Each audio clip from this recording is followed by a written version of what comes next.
আমাদের লড়াইয়ের মধ্য দিয়ে, গণ অভ্যুত্থানের মধ্য দিয়ে হাসিনা স্বৈরাচারের পতন ঘটেছে, ইউনূস সরকার ক্ষমতায় এসেছে। যদি আমাদের পেটে যেই লাথি মারা হয়েছে তার সংশোধন করা না হয়, সংস্কার করা না হয়, তাহলে আমরা একটা দ্বিতীয় গণ অভ্যুত্থানের নেতৃত্ব দিব। আর সেই নেতৃত্ব দিবে বাংলাদেশের শ্রমজীবী মানুষ, রিক্সা শ্রমিক, গার্মেন্টস শ্রমিক সহ বাংলাদেশের সকল শ্রমজীবী মানুষের নেতৃত্বে দ্বিতীয় গণ অভ্যুত্থান হবে।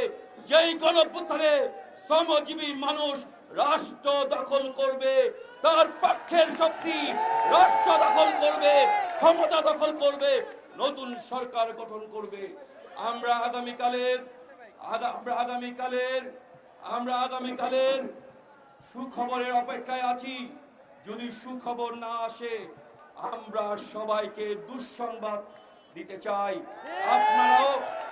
আপনারাও তিষ্ঠতে পারবেন না, আমাদের পেটে লাথি মেরে আপনারা আরামে থাকতে পারবেন না।